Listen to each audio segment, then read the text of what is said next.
Hello friends, welcome to course GUI Application Development using VB.NET.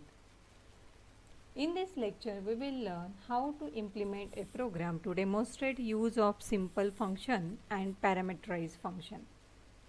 Significance: in order to perform set of tasks in repetitive manner, simple function and parameterized functions are used. Outcome: after completion of this lecture, you will be able to write a program to demonstrate use of simple function and parameterized function. Syntax of function. Friends, this is the syntax of function: modifiers, function name, parameter list, and return type.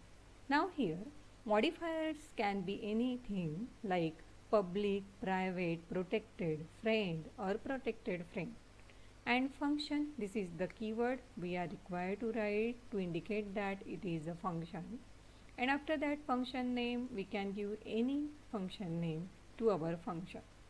And the parameter list, which is the optional. Now modifiers part is also optional and parameter list is also optional. Okay. Now the parameter list is the list of variables that can be used in that particular function. And the parameter list variable will hold the value that is passed from the calling function. Now the return type, so always we know that functions are returning some value to the calling function. So whatever the value that we are returning, it's a data type that we should give as a return type. Now the statement is the collection of instructions that need to be executed for that particular function, and the last is the end function. Okay, so friends, we will see how to execute the program using Visual Studio. For that I will open my Visual Basic, and here I will click new project, and for performing the function program I will select the console application, and here I will give label as function pro. Okay, now this is the by default line for the function. Now here this is our sub main. From our program execution will start from here, and from this particular sub main we will call our function. So let us say I want to write a program to perform addition of two numbers. So I will write a function to perform addition of two numbers, and I will call that function from here. Let us say name of my function is add.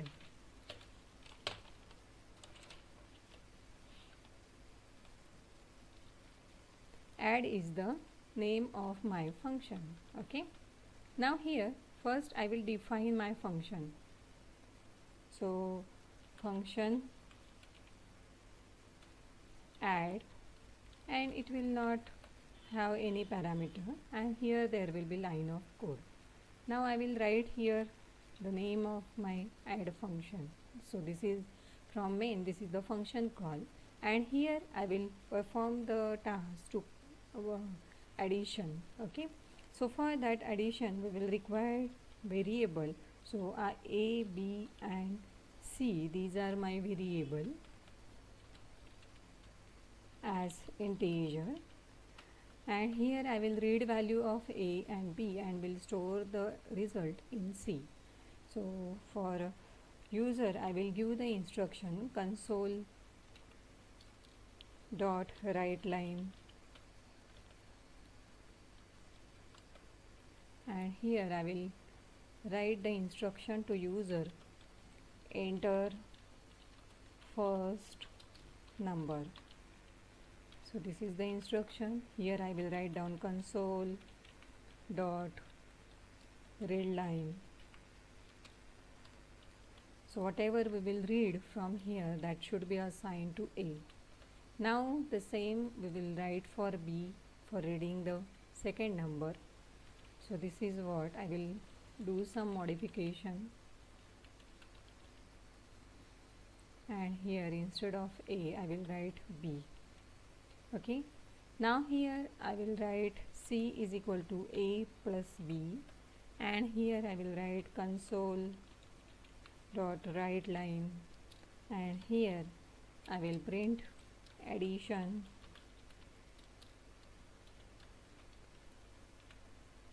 and the result which is stored in C.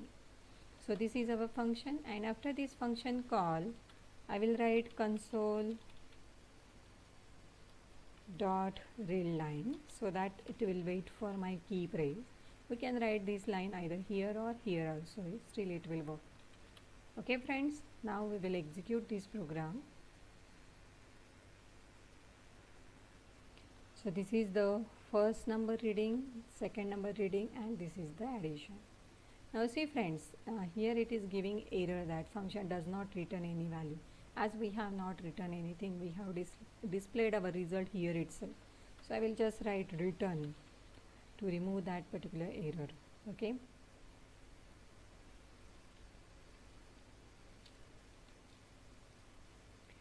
So that error will not be there.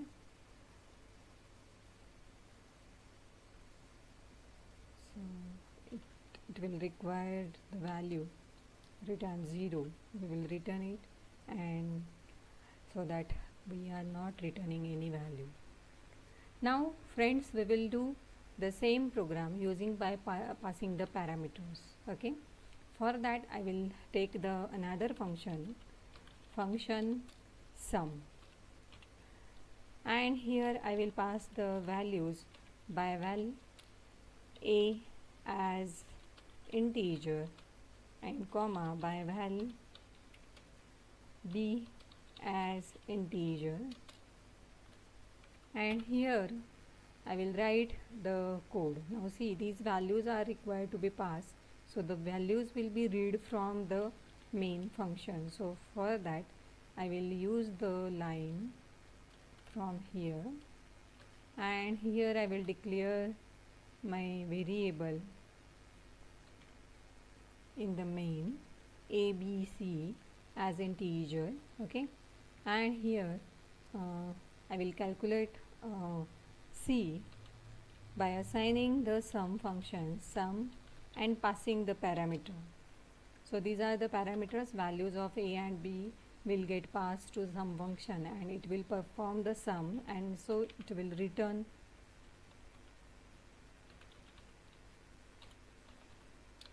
A plus B. So it will return A plus B, that will be assigned to C. Now we will print the result which is stored in C. So that we can do. Now we will save it and execute it. So this is our first addition program. So values of these I will enter, and result will be displayed. Now this is the second function call, that is what sum. So again it will read for values and will give result. Okay friends, now we will go for the next program, that is the calculation of factorial using the recursion.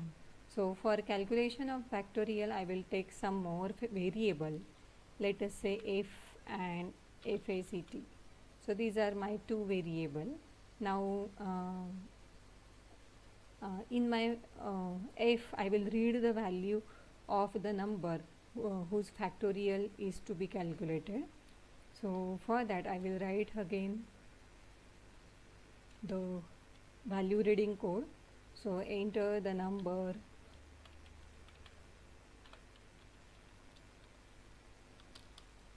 whose factorial is to be calculated.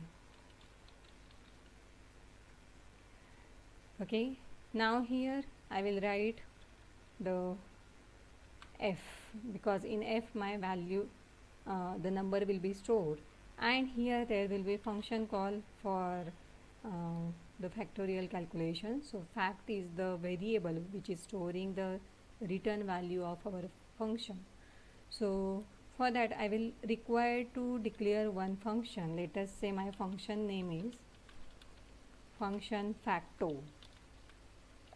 Yes, and here this will require one variable as a parameter by value Now here I will take it as a num as integer, and I will write this function. First I will call that function from here, facto, and I will pass f to it, so that this f will be passed here and will assign to num.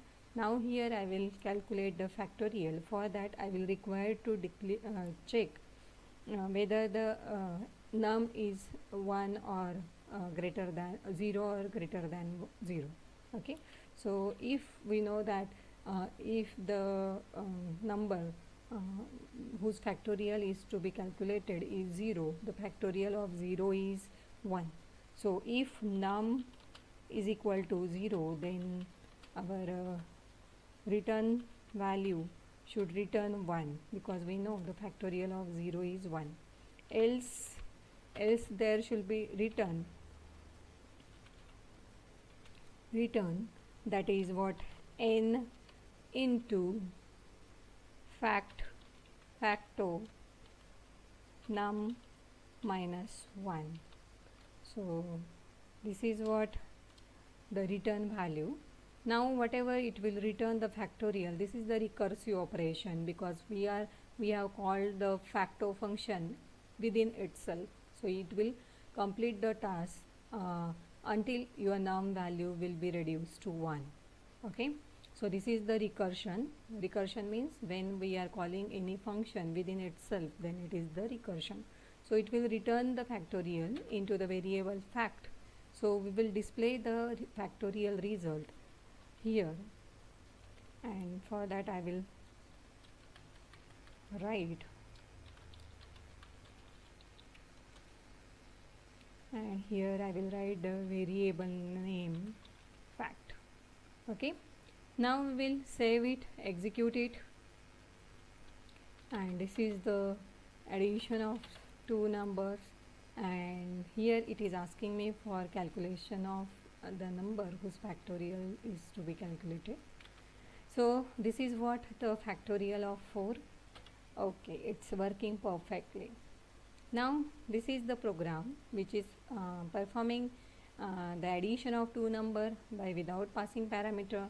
This is the another function which is performing the addition of two number by passing the parameter, and this is the program calculate the factorial of a given number. Now in case of all these functions, we have not written the modifier because it is the optional part. Again also we have not written the return type. But if I want to write the return type, at that time I will write as integer, because the return value is integer. So in this way we can have return type. Still also it will work. Okay friends, now we will see how the function can be used in our Windows Form application. For that I will save this particular project, and we'll call the Windows Form application. So this is my Windows Form application, and I will give here name function using Windows. Okay, now here we are required to use the function and to find the greatest of two numbers. So for reading the two numbers we will use the text box. Okay, so I will use here the text box. This is my text box, and label control, so that it will give the label to that text box. So number 1,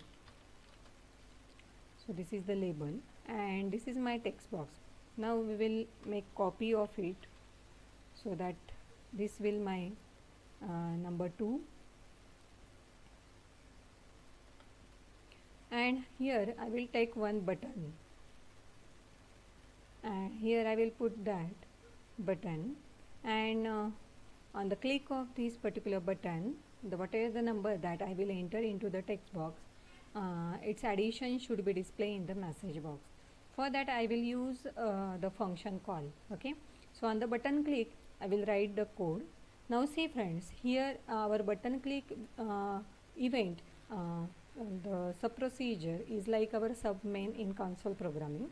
From here we will call our function. Okay, So for that I will first write the function. Let us say function, and here I will give the name to my function as a max, because I want to find the greatest of that two number. So I will pass the value by val, and two values will be passed to my function. Let us say a as integer, and here by val b as integer. So these are the two parameters for our max function. Now here I will write down, if a is greater than b, then what should it do? It should display the message in message box, MSG box.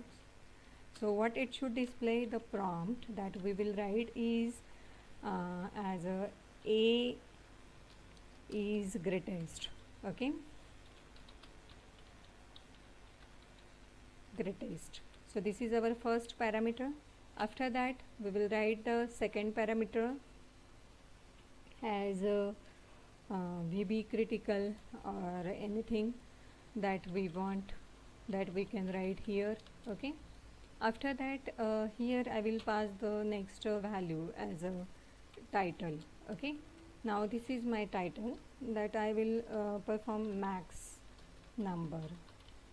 Okay, so this is what now here I will write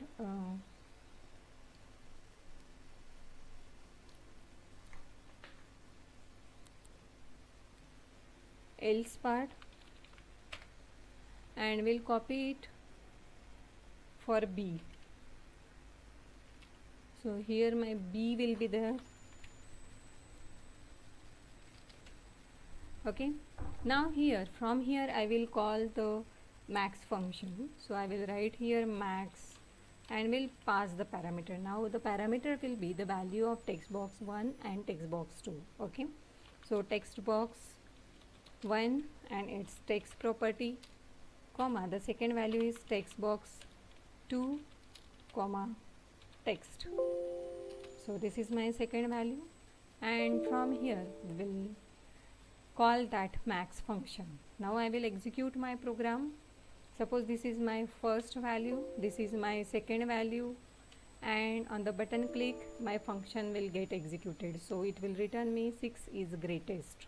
Okay, so in this way what we did, we used the function call, and when in function call we have used the message box. So in Windows Form application also we can use the function, and in our console programming also we can use function. So this is very simple. Only the thing that you remember is that the function can be with parameter or without parameter. So when we are using with parameter function, we need to pass the parameter from the calling function, and the function can return the value or may not return. Like that, if we will not return it, it will give you return error.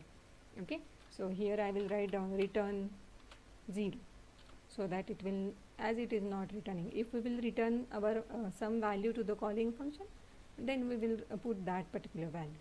So this error will also removed, okay, with return 0. Okay friends, so I think you may have understood everything, and what is the use and purpose of the function. Okay, bye bye.